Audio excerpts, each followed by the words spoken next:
It's Mitzi and Mike, and this is the Wave Social Podcast powered by Arcade Studios, a show for marketers, creators, brand builders, and anyone else who wants to make waves online. We sit down with experts and tastemakers behind today's up-and-coming brands. And today on the show, we have Dulma Altan. Yeah, Dulma is a D2C expert and content creator.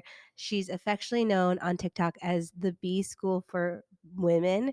She also founded Makelane, which we talk about in this episode.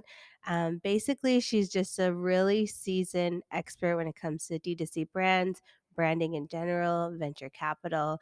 We actually found her on TikTok. Yeah. And I've been following her for a while. She's just she's so much knowledge about this space. So I'm really excited about this episode. Yeah, I'm really impressed with her TikTok content, even just for how prepared she always is. Like the amount of research she must do for the analysis that she shares. I Like know. she's talking about brands like Glossier and Outdoor Voices and even Fenty Beauty and stuff like that. But it's not just her opinion. It's like well-researched perspectives on why things are happening the way they're happening for them and things that they can do better and stuff like that. Yeah, and she didn't just read one article. She says that she spends up to 2 weeks researching something before she does a video for it, which is really impressive. It's crazy. She Yeah. posts consistently. And then she also has her own point of view that she shares as well. A couple themes that really stood out to us that we unpack in the episode are the idea of, or what it means to be an identity-based brand, and then also what she refers to as the curse of capital. Yeah. So, one thing I really was inspired by was when she talked about her 100-day challenge.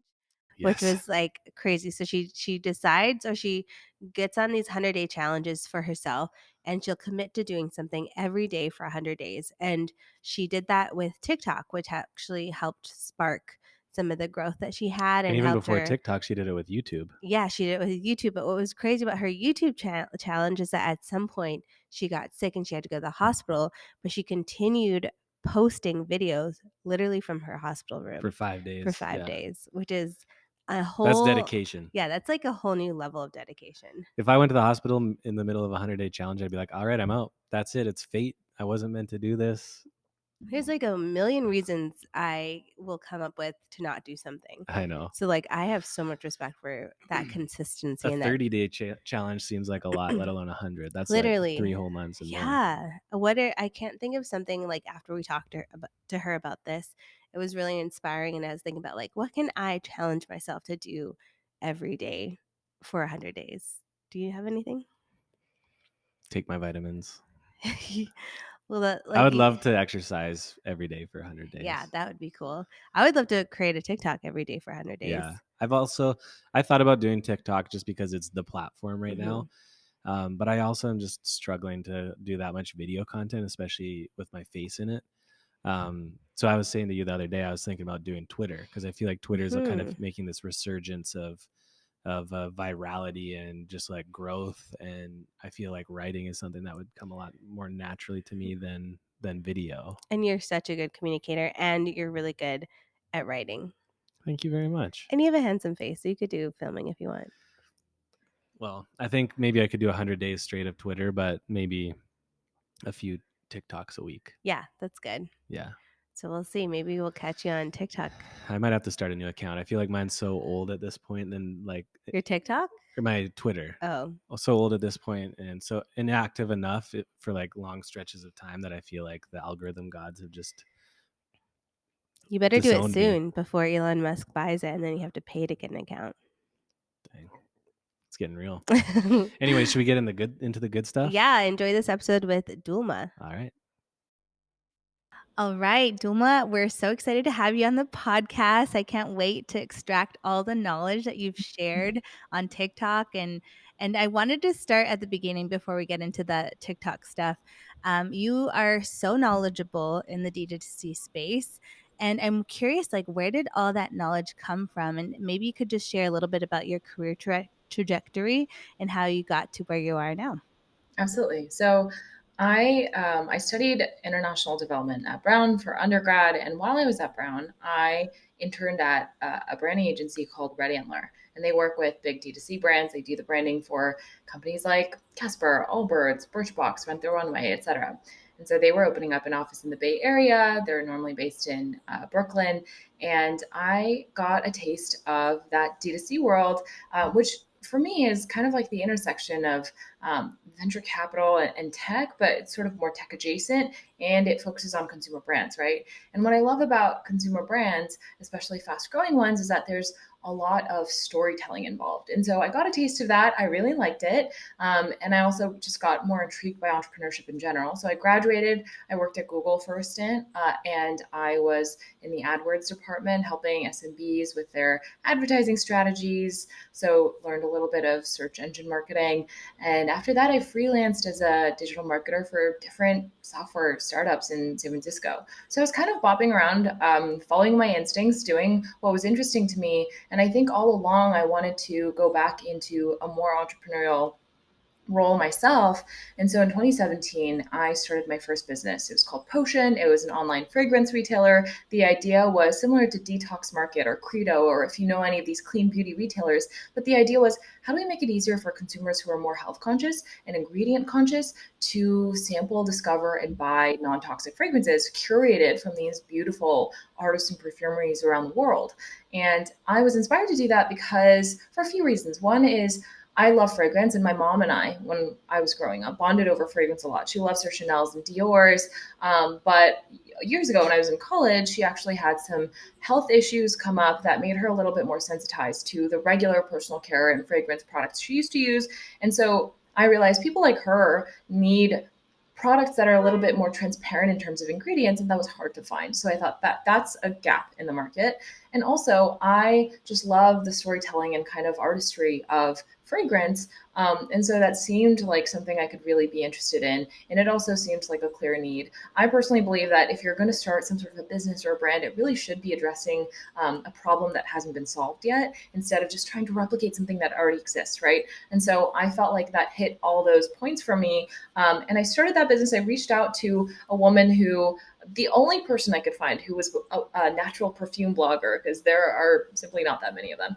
And even now, I don't know if there are many, but she was the only person I could find who was reputable in that space. And I reached out to her, got her on the phone, and wanted to ask her for some advice. And 15 minutes into our call, she said, I love this idea. Give me some equity. I will help you launch it, and I'll get the right brands on board. And so suddenly all these perfumeries, these sort of luxury kind of niche perfumeries that were not answering my emails, because why would they? Who even am I? They were on board because they knew that she was involved. And so we got it off the ground and basically curated 12 different brands to start with on our online store, and it was on Shopify. It was a really scrappy operation. I DIY'd the initial logo. I would not recommend that. It was not very good. I overestimated my design abilities, but then I had hired somebody to redo it. But basically, that was my crash course in e-commerce. It was my crash course in running a small business. Eventually, she stepped back, and I was just wearing all the hats. And at the time, I was living in the Bay Area,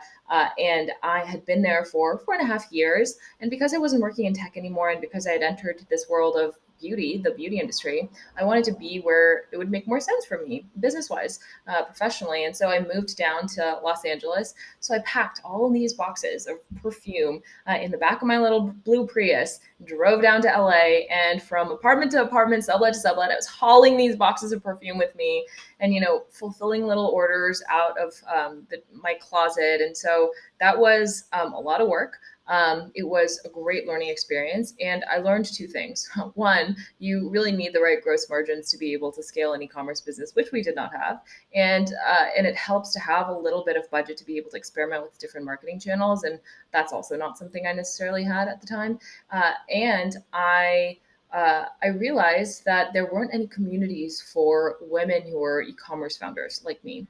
And I found a lot of e-commerce groups in general online and on Facebook, but a lot of them were more focused on, for example, Amazon FBA. And it was less focused on how do I build a brand that can make an impact? How do I solve a real problem? How do I build something that lasts? It was more about how do I arbitrage? How do I make a quick profit? And that can be fine, but that's not what I was trying to do. So I wanted to connect with other women, especially, where we could really commiserate about the challenges of the entrepreneurial journey, swap marketing tactics, share contact info of different packaging suppliers, really tactical stuff. And so I didn't see any communities like that. So I started my own. And at first it was a small community, mostly based in LA. And then it grew to an international community. And now it's 1,700 women around the world who are all e-commerce D2C founders. Some of them have raised tens of millions in venture capital. Others are totally bootstrapped, and everything in between. And they're in beauty, fashion, food, beverage, etc. And through running that for a couple of years now and talking to the hundreds of women in it and also bringing in hundreds of guest speakers to teach workshops, I have learned a whole lot about e-commerce and D2C. So that's a very long answer to your question. I love it. Yeah, Yeah, that's awesome. we'd love to learn more about Makelane, which is the community that you started for D2C founders. But I'd also love to hear about Potion and what happened with it. Like, are you still managing it? Was that something that you kind of viewed as a learning experience and moved on from? Where do you sit with that now? Yeah. I mean, I always started it thinking, I like this idea and it's going to be my sandbox for learning about e-commerce, learning about entrepreneurship. And I knew it was going to be kind of an experiment as to whether we even had the margins we needed, the conversion rates we needed, because keep in mind that I was selling fragrances, very expensive fragrances from brands that most people had not heard of. And we needed to sell a lot of samples to even get people to potentially buy a full size, which is where we made the real margins. And we were losing money on the sample packs. And so, and then when you factor in the cost of my labor, that it was also, that made it even less profitable. So I think because of that, I just saw, I learned a lot from this, but I think it's going to be incredibly difficult to actually make this a profitable venture and scale it. And this is not the kind of thing I would want to raise capital for. It wouldn't even make sense because we were buying, 50% off retail price. And so we just didn't have the kind of foundation we needed to be even able to raise capital. So for all those reasons, I bootstrapped it for a couple of years, but eventually closed it down, which felt totally okay. It felt like the right decision, and I went into it knowing it was an experiment. But I do think this is sort of like another conversation I don't think people have enough. It can be hard to walk away from your first business because your identity gets tied up in it. Totally. You totally sort of associate your own worth and value sometimes even with the success of your first venture, especially. So that was a challenge, but ultimately I closed it down. Is there any advice just on that note of like, if it's hard to let go of your first business or like you may be personally wrapped up in it, like is there any advice you could give to anyone who's listening that might feel like they're in that place, like they put all these blood, sweat, and tears into their first D2C brand and they really love it, but there's kind of these symptoms that make them feel like it may be time to give up and try something else? Like, what would you say to them? Yeah, so two things. If you are challenged by walking away from a business that you know is not necessarily working, there are two potential sources of that resistance, right? One is internal. Maybe you yourself would feel like a failure, or you have some resistance to it because of how you would feel about it. And the other is, what are other people going to think about it? And I would say, for the first one, you just have to remember that entrepreneurship really builds on itself. And every experience is a win in a sense because you learn from it. And that's how you just become better. And so that is so important to remember. And I also feel kind of fortunate to have come from the subculture of Silicon Valley where failure is so normalized. And it's even sometimes in some ways celebrated because it means you tried. You did something that you believed in, you kind of went for it, and it's really normal. In fact, it's more standard for something to not work out, but then you build on those failures and those learnings. And I would say if the concern is what people think, then it's just a matter of kind of doing the personal work to realize that if you are guided by what people think, then you're probably not going to get very far, and it's going to be painful for you. So. Totally. I want to talk about business showers. Tell us about what sparked that idea. And, I saw that you got some news coverage about it. Like, give us a bit more info on that. Yeah. So when I decided to close down Potion, it was kind of after I saw that my community was picking up some traction. People were really engaged with the workshops that we were doing, taught by guest speakers. And there was something there. So I thought, why don't I just build an education focused company out of this? And so I made that pivot. And I remember when I first started working on it, I thought, again, this is not necessarily something I would want to raise venture capital for, but I wish there were some kind of in between where I could have that milestone that people could celebrate. And, I could maybe even get my friends and family to support me in some capacity. I wish that existed. And then I realized we have those milestones where we celebrate women when it comes to their personal lives. So milestones like having a baby, getting married, right? Baby showers, bridal showers. Why don't we have that for business? And that was the idea I had. And I started sort of casually sharing it with some friends.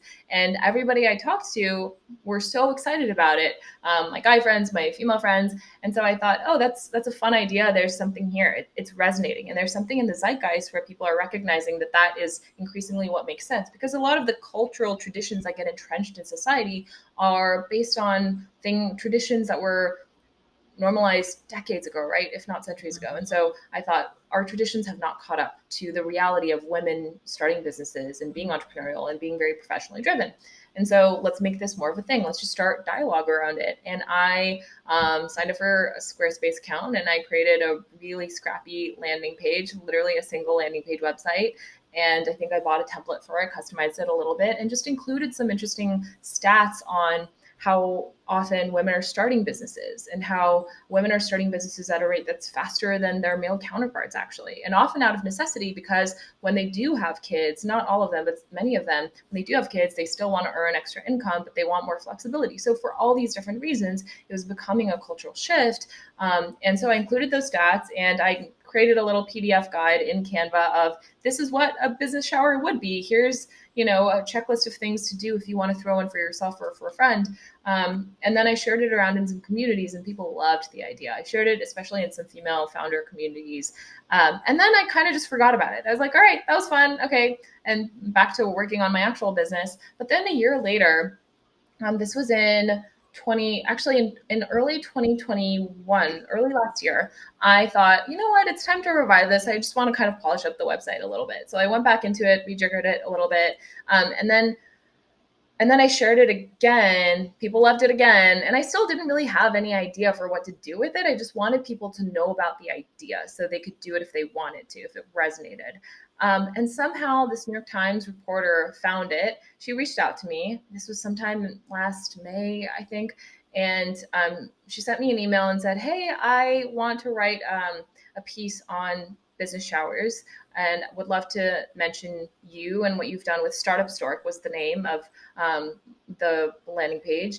Nice. And we hopped on an interview. I was freaking out, obviously, but trying to play cool. And we hopped on a call and did a little interview. And then she said the article would be published in a few weeks, and then she disappeared. So I thought, okay, maybe that's just not going to happen. But months later, I think in June or July, she emailed me again and said, hey, the piece is going to be published in a few days. So I scrambled to edit, do whatever copy edits needed to be made, fix some of the margins as best as I could. And then the piece dropped and it was featured in the New York Times. It was even in the print edition of the Sunday business section. My mom was very proud. So that was a fun little thing that I did. And it still, it exists. It's at startupstork.co. And I still don't know what to do with it. I've toyed around with the idea of doing like a sort of a Zola for business showers or Zola like a gift registry for people starting businesses. But it's, I think when you're more entrepreneurially minded, you're always having ideas and it's just a matter of trying to focus and not spread yourself too thin. So if anybody wants to create that, they're welcome to do it. Wow. Tell me about it. Free business idea. I think Wow. there's definitely some potential there. I think it'd be so fun to throw business showers for other people who are starting their business. Like I wish I had one when I started mine, but I think we need to normalize that a bit more. Yeah, it's awesome. Speaking of doing a lot of things, we first discovered you on TikTok, where you have a very respectable presence, and it's been a great resource for us because we do a lot of work in the D2C space too. You've got nearly 60,000 followers there, over 1.5 million likes. How did you get into TikTok, and why did you do that? Like, what was the angle for you getting into that platform? So I do these things called 100-day challenges where I will pick some sort of a creative project or some sort of a personal development challenge, and I'll do it for 100 days in a row and post about it publicly for every single one of those days. And it's a way of holding myself accountable and leaning into the edges of my comfort zone. So I first did it with YouTube, and it wasn't meant to gain an audience. I just wanted to get used to posting videos online.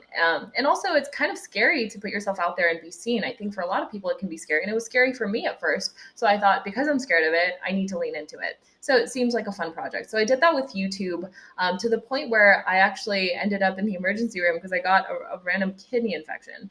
And I was in the emergency room and I was in a hospital gown. They didn't know what was wrong with me. They were testing me for all these things. I had all these like wires and things hooked up to me. And I remember being so exhausted because I was so sick and so feverish. But I thought, I can't break my streak. So even those 5 days I was in the emergency room, every single one of those days I published a video. and my friends and family were like, "Are you okay? Like, what are you doing?" But I did not break my streak. So I kept up those 100 days. And then a little less than a year later, I decided to do with TikTok for fun. I did not know what the topic was going to be. I did not have an idea for a niche. I just wanted to get used to it because I think it can be a powerful way to just be disciplined about committing to something, even if you're not attached to the outcomes. So I thought, I'm going to post on TikTok every day for 100 days. It's going to be my 100-day challenge for this year. And I don't know what it's going to be about, but it doesn't matter. It's not about that. So I started posting, and 3 weeks into it, I was posting on average 3 times a day. 3 weeks into, and it was all just following random trends, and it wasn't really going anywhere. And 3 weeks into it, I was telling one of my roommates, I wish I could talk about what I really wanted to talk about. I wish I could talk about like nerdy business things. And she was saying, well, if you're going to be posting for 100 days, you might as well. And I was telling her, I'm kind of scared to do that because what if nobody likes it? What if it's dumb? What if I put all this work into it? I had all these excuses. She then sat me down, showed me this very inspiring, like motivational Will Smith video. And now he's, not the most popular person, but she showed me this video and it worked. And I was like, you know what? You're right. And then I started posting kind of business focused videos, and I picked something that I thought would be a strong hook on TikTok. So I picked the Kardashians. So I thought, I'm going to use the Kardashian brands as a Trojan horse to get people interested in business. And it worked. It immediately went viral. One of the first videos I posted in that niche, I think, has at this point over 2 million views. It was about their different businesses.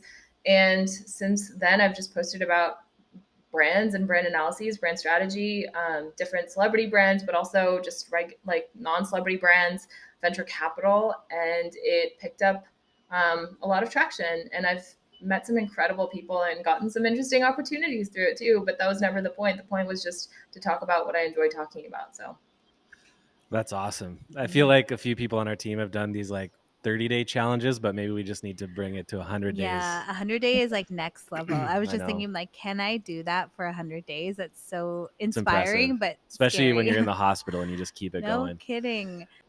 So obviously, you pivoted a little bit and a couple of videos went viral. Was that the point where you're like, okay, TikTok is just part of my life now, I'm going to keep this going? Or when in the 100 days where you're like, I'm going to keep the drive alive after day 100?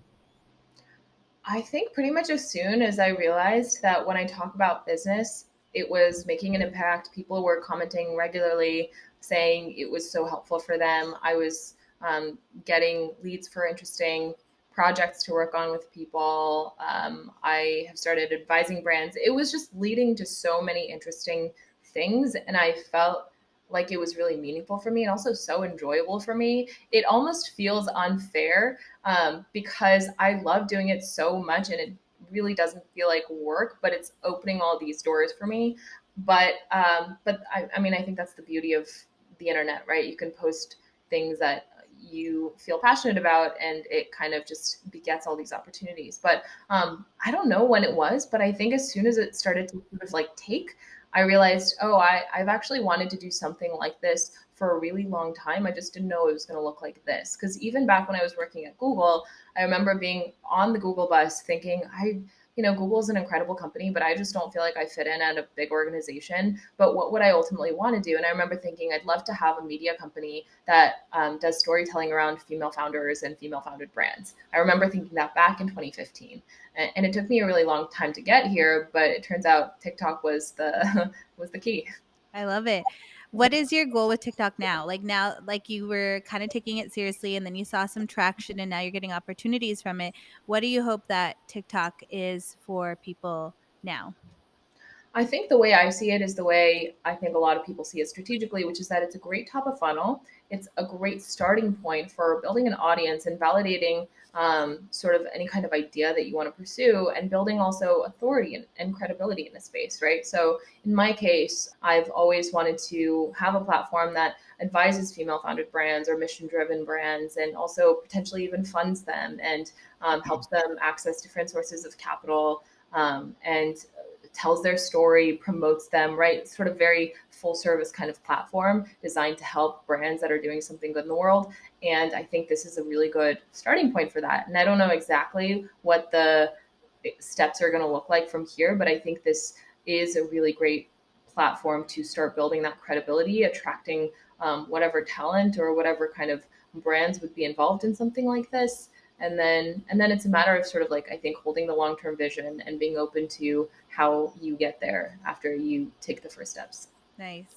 And what inspires your content now? Like I've seen, there's like some celebrity business like videos, and then there's like venture capital focused videos. Like what is it that sparks, or how do you get inspiration for videos that you're posting now?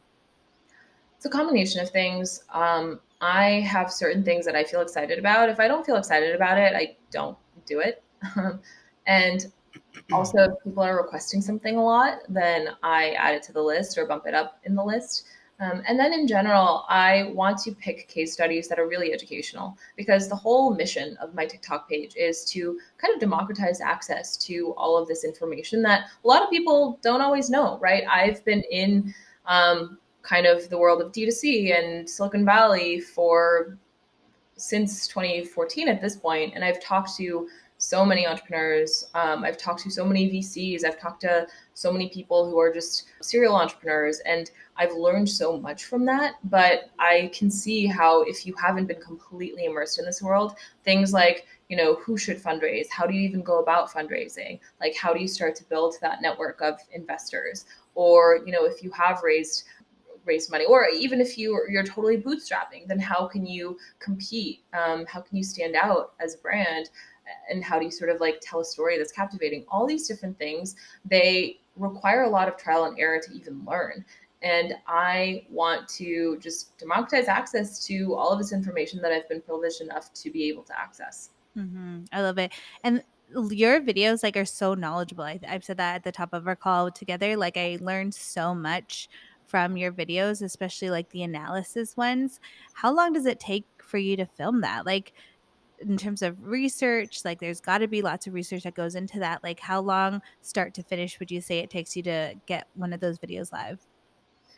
It depends on the topic. I mean, some of the videos you've probably seen are kind of just one off answering questions. Those are quick, right? Those are kind of off the cuff. They take like less than 5 minutes. But then there are ones that require really deep dive research. I did a series on Taylor Swift and her sort of, master's scandal.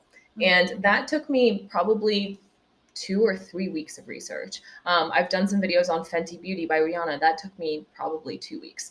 And it's not full time, but it's a big chunk of every day, because the way I like to approach it is I want the video, the 3 or 2 minutes you see of TikTok content, to be the tip of the iceberg of the research I've done, because I want to know, even if other people can't easily always tell, right? I want to know that I've done as much comprehensive research as I can, that I feel such conviction in my conclusions, in my analysis. I don't want to have missed anything if I can help it. So I try to be super comprehensive, but that there is a trade-off there, because I can't be as efficient in churning out a lot of content. Right. I've seen some other accounts that, will kind of take like articles and then basically summarize them and create videos out of them. And I think that can be interesting to an extent, but I can tell the difference, and I put a lot of analysis into my videos, and that requires taking it that sort of like last mile in terms of research. So it can take anywhere from like a day of diving into, let's say this beauty brand just got acquired by this conglomerate, kind of unpacking that.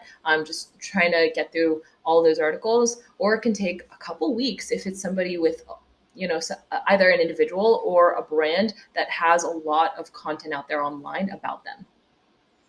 Yeah. I mean, it shows. I think Yeah. like I learned so much from them. So that's I'm awesome. honestly glad that you said it takes like 2 to 3 weeks for you to put these videos together, because I was like, If it's not, like, if it's just like a quick gut check or quick analysis, then like I just feel like I'm not intelligent. No, it does take a lot of time. Yeah, And this is research on top of the years of just understanding the landscape, exactly. right? So it does take a lot. Yeah, Totally. definitely. A big theme that we've kind of seen woven into this season of our guest interviews has just been around the topic of finding a niche. And it's clear that you have a specific focus with the content that you're sharing. And your bio says that you're the TikTok B School for women. Curious how you Which I arrived at love. that, but also just any tips for people or even your point of view on niching down and how to hone in on your focus. Yeah. I'm glad you like that little tagline because actually one of my followers commented it and I loved it so much and I told her I'm gonna make this my tagline. I did. I the way I mean I just told you the story of how I even arrived at this niche, which was not immediate, right? I didn't go into TikTok thinking this is my niche because you can't really know. You can have an idea of maybe what you want your niche to be, but it's going to depend on is there a response from the public, from the audience, from the community on TikTok, and do I enjoy it? Because you might think that you like posting about a certain kind of thing, but you might be totally off, or there might be some other thing that you actually get really energized by. And that's important because the content treadmill is so real. And if you are creating a lot of content and you start to feel that pressure, and then additionally, if it becomes part of your livelihood, you can burn out very easily. I think a lot of creators face that, especially on platforms like YouTube, where there's this constant pressure to come up with new ideas and turn out stuff. And so if you are experiencing that, it's so imperative that you give yourself some sort of space to create the stuff that energizes you. Otherwise, you're going to burn out so easily. So luckily, I love talking about business. That I feel like even within business, there are so many different directions I can take it in. So I feel like it's a kind of roomy niche. So I feel like I can focus on venture capital if I want to some weeks, or I can focus on a celebrity brand or just influencers and their different business strategies. So I feel like it's roomy enough for me. But as far as advice for niching down, I think it has to be something that energizes you. It has to be something that ties back to your larger objectives in work and in life. I think ideally, it also is doing something that doesn't already exist. Because I do think that TikTok is a platform where it's easy to kind of copy people. And sometimes that's some parts of that can be necessary to even just figure out what your own voice is, what your own niche should be. But I would advise against, outright copying. And I've started to see that with my account, and it doesn't really bother me, but I do find myself thinking like, you should be doing what you're really good at because that's really what's going to take off. And TikTok is a platform where people can really sense authenticity and conviction. And so if you're talking about something that you're absolutely jazzed by, it can be geology. I was following a foraging account the other day. I don't care about foraging. I just like her energy because she's clearly so excited about it, and people just love enthusiasm. That's the trick to TikTok. Talk about something that just lights you up because people want that energy. That's such good advice. You talk a lot about the future of D2C brands and how the playbook needs to change, and especially for consumer packaged goods brands. And I want to ask you to expand on some of those thoughts that you've shared on your TikTok in a few different layers. So first, I want to talk about identity-based brands. You did a video about that. Can you unpack what that means? Like, a lot of our listeners are either brand founders or they're marketers, or like in-house marketers, and I feel like that's really such a great perspective on how to approach branding now.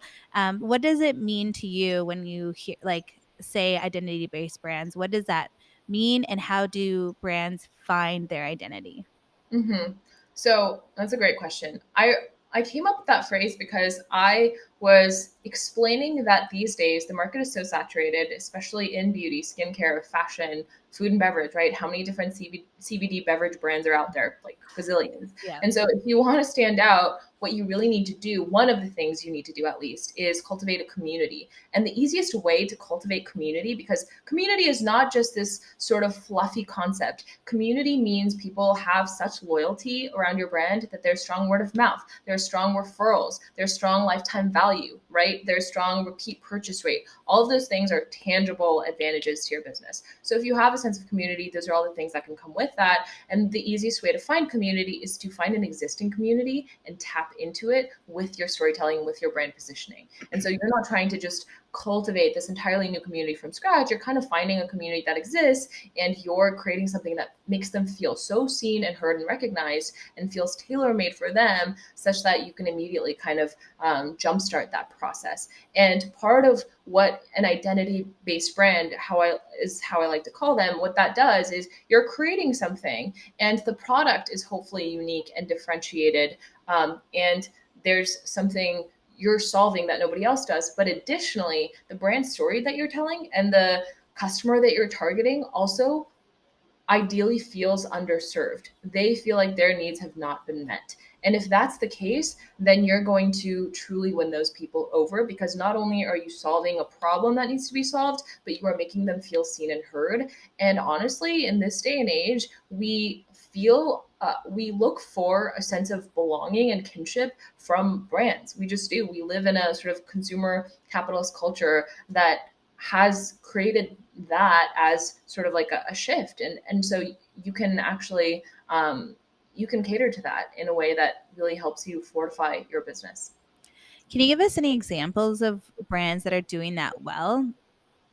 Yeah, I think one one brand that I recently started to talk about that I think does that really well is Topicals. It's a skincare brand that targets these chronic skin conditions. They focus on things like hyperpigmentation, eczema, but they're especially focused on maybe demographics that have been underserved by dermatology and the clinical science out there. And so not only are their products formulated in such a way that they're really good for maybe darker skin tones, especially the hyperpigmentation products, right? But also a lot of their branding and storytelling is so inclusive, and not just in a way that's paying lip service, but genuinely inclusive. And it's founded by two women of color. And so I think that's a good example of a brand that maybe in a prior era, they could have easily just come out with the products and tried to cast a wide net. But these days, it's going to be so much harder to stand out if you do that. And also, what they're doing by kind of making everything feel more inclusive in every way is they're super serving a narrower segment of the market. But it turns out that segment is not even that narrow anyway. So, yeah. Yeah, I find that so fascinating. How much do you think that like a company's values influences their identity too? Like you talked about like community and how like you need to overserve a certain group of people who feel underserved. And I'm just curious when it comes to like marketing and messaging, like how much of a company's values gets woven into how they're serving that community? Or Yeah. what would you recommend like what's the balance?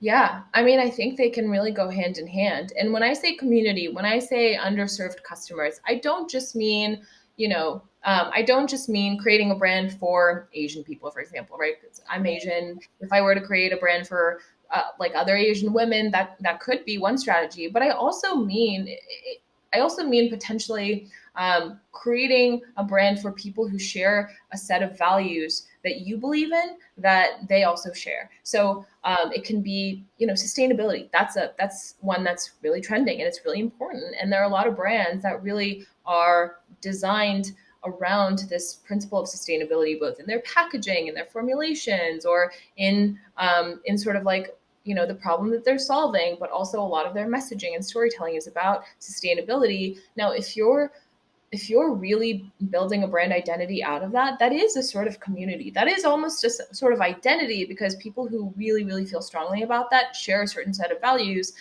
that make them their own community. So I think values are really important. Being guided by values is a powerful way to resonate with a certain community today, and it can be a way to expand the definition of how we even think about community, because it doesn't just have to be about how old you are, how you look, or where you live, or whether you're, a mom between the ages of 35 and 45. These days, community can mean somebody who believes in this thing the way that I do.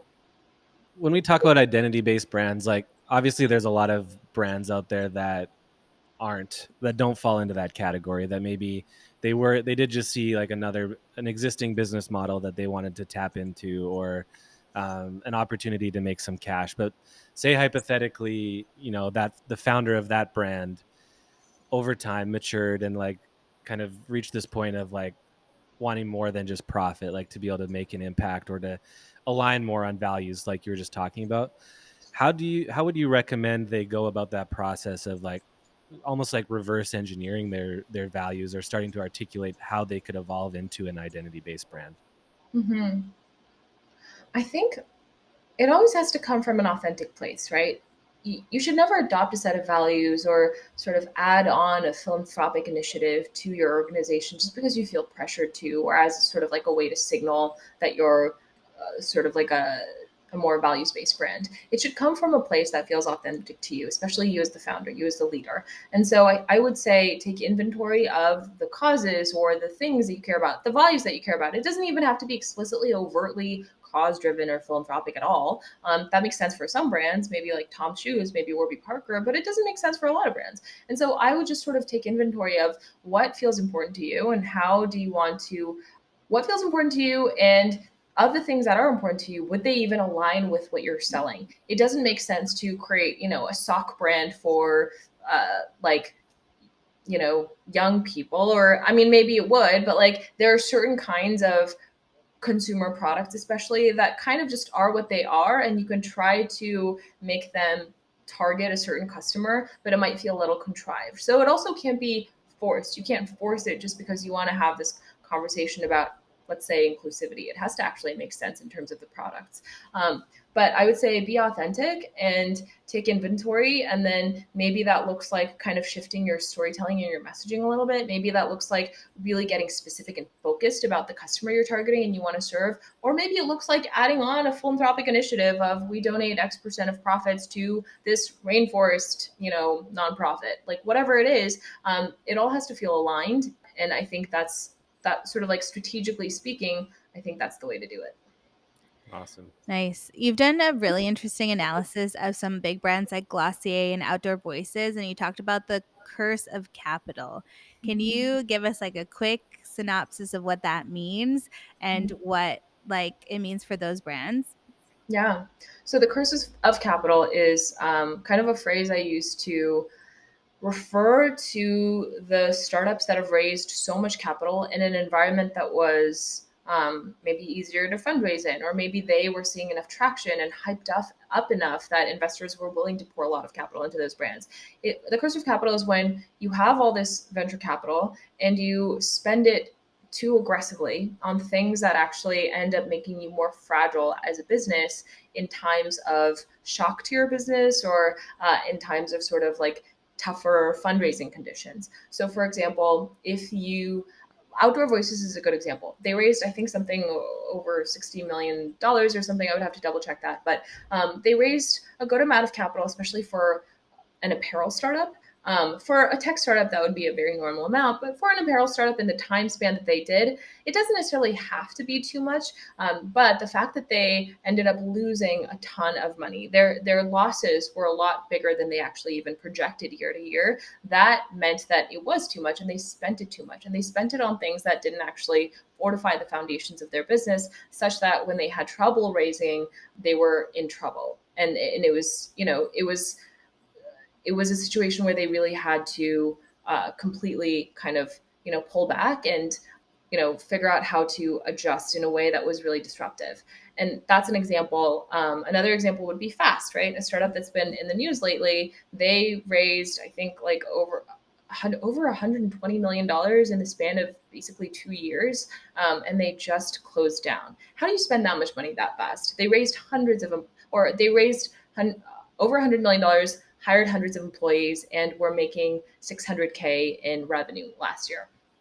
That's another example of how when you raise a lot of capital, paradoxically, it can actually put you in a tougher position because it's hard to be disciplined and restrained about how to spend that, because it's much easier to be exuberant and optimistic when all the investors are throwing money at you. Everybody's saying that you're going to be the next billion-dollar company, and then you lose sight of how to be disciplined about that budget. And so you put yourself in a position where you have to raise an even bigger round just to survive. So that's the curse of capital. That reminds me of are you watching like We Crashed? It's about WeWork. I haven't seen it yet. Oh my gosh, it's so cringy because they'll be like show on the screen like how much they're losing every day and how much they keep spending. It's like, oh, it gives me anxiety, but that's what comes to mind when you're Yeah, I have to talking about watch that. that in controlled doses, or else it just like boosts my stress. Let's talk about celebrity brands. I know that like celebrities and influencers, they play such a large role in shaping our consumer behavior. How do you feel about celebrities launching brands, maybe like launching another skincare brand? And if they're not launching brands, what should they be doing instead? I think a lot of celebrities are launching brands, especially skincare and beauty brands, because first of all, it's easier than ever to launch a brand. Platforms like Shopify have made it so almost turnkey. And then a lot of people, I think, are potentially pitching these celebrities and influencers and promising them that they'll make a lot of money and they'll be like Rihanna or Kylie Jenner and become billionaires. And so it's tempting to jump into that. So now I think we've tipped over into a point where the market is saturated. There are too many celebrity brands out there. A lot of them are not putting the customer first in terms of thinking, what do they need that doesn't exist? How can we solve their problems? Instead, they're thinking, how can I slap my name and likeness onto a brand and onto the packaging so I can make money? And that's not the right place to be starting a business from, because even from a purely pragmatic perspective, that's not going to go anywhere if you're not putting the customer first. It's shocking to me how many people overlook that simple sort of principle of putting the customer and their needs first.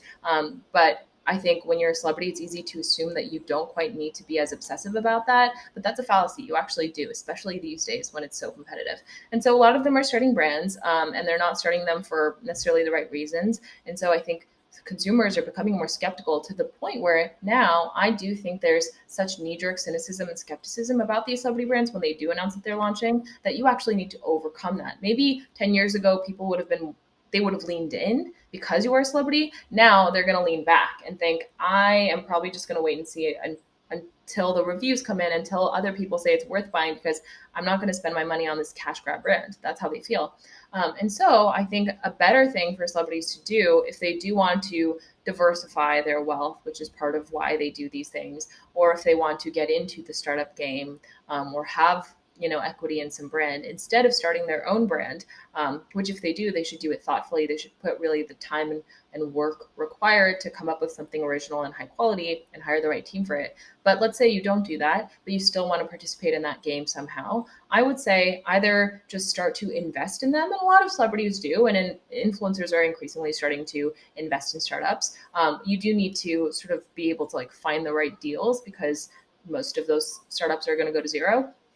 But I think another thing that's underrated is what Bella Hadid did, what Dakota Johnson did. A few different celebrities have done this, where you find a brand that exists that you really believe in, where you genuinely love the product as a customer, and then you say, hey, can I be involved in some way? Can I be an investor in your next round? Can I promote your brand? And then over time, you start to build an authentic relationship with the founder, with the team, with the brand, and then you become an authentic spokesperson for that brand, plus you have some equity stake, such that you're almost a partner, you're almost an extension of the team. And so I think that's a really powerful way to take all the clout and the capital that you have and use it to back somebody else that you believe in, instead of you sort of having this facade of I'm the CEO and founder when maybe you're not really even that involved.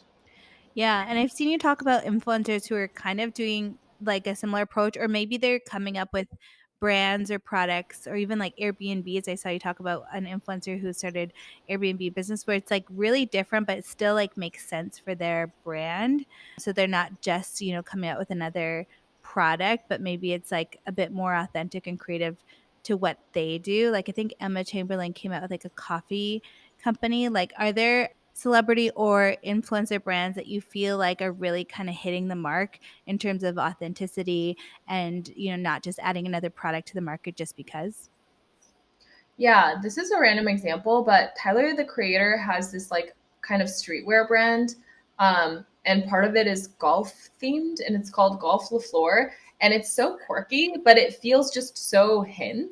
And I think his fans really love it, but also the items just seem sort of like thoughtfully designed. It does seem like an extension of his artistic passions in a way that I really commend him for, because when you first hear about it, it sounds so random, But I think that's precisely the kind of thing that people need to embrace more, is doing things that maybe aren't just another tequila brand, another skincare brand. So another example is Shay Mitchell has a luggage company called Base, and people love it. And a lot of people actually don't even know that she's the one behind it, because she genuinely loves luggage and she's added all these thoughtful details to it because she has a point of view. I think that's another good hint that maybe a niche or a product is the right one for you if you are a celebrity or influencer thinking about breaking into that space, is if you have a really strong point of view on what needs to be different about the existing offerings in the space. And I would actually argue that this is definitely true of Kim Kardashian and Skims. She has been wearing shapewear for a long time. She's been talking about it. She has a really strong point of view on how it should be different. And the fact that Skims is now, I think, a $3.2 billion company in valuation is a testament to the fact that she is genuinely passionate and involved because it's a space that she cares about. And so I think that's another example. Great examples. Yeah, solid. One question we like to ask all of our guests is, what's one piece of advice that you've heard or received in the past that you'd want to pass on to our audience? This is a really good question. I would say this is a cliche, but as often happens, it's a cliche for a reason because there's truth to it. I think it's important to choose something where you will enjoy the journey as much as the destination. Because when you are an entrepreneur, for example, it's a lot of work. You're sacrificing so much probably. And so why not do something that feels enjoyable to you day to day, in addition to potentially, pushing you towards a big payoff? And also, I think it's more likely that when you are passionate about something authentically, then it's just going to come across. People can feel it when you're doing interviews, or when you're, the face of your brand, or when you're designing the products. You're just going to infuse every single thing that you do with that passion. And I think that's so important. And I do think that we're kind of in this interesting time where it's maybe sexy and glamorized to be an entrepreneur. And so everybody assumes that they need to, go into entrepreneurship, and then they kind of hastily pick an idea that they think is going to, take off. And so they come up with some derivative idea of crypto, blockchain, or skincare, CBD, that.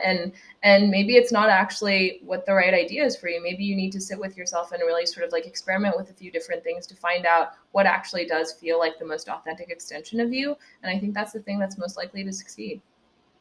It's good advice. Yeah, you've been sharing lots of advice, and you've also been sharing lots of examples. But another question that we want to kind of start to end off with is, who in general, like context aside, what brands out there or even creators are making waves right now, and why? Okay. That's a good question. What brands are making waves? I like topicals a lot. I already mentioned topicals. I think they're doing something really interesting. I think there's a brand called We're Not Really Strangers, and they make these cards that kind of like facilitate deep conversations. I really love that concept, not only because it's such a simple but powerful concept, but I think it's very timely in the sense that it's tapping into the zeitgeist of people feeling maybe more isolated and alone and craving deep human connection. And also, that's an interesting physical product based company that has the potential to become a media company in a way. So I find that to be really strategic, but also very meaningful. I think that's another one. I think I really like I like brands similar to, there's a hair clip brand called MEJ, and I really love what they do because they're so good at sort of taking this seemingly ordinary product and elevating it with their really strong creative direction. And I think we're going to start to see more of that as well, where you can either sort of treat an object as a transactional sort of like regular object, or you can craft a brand around it that elevates it to something bigger. And so I often reference them as writing the playbook for really how to do that. So I think that's another example that I like. So great examples. Last and final question, where can listeners connect with you?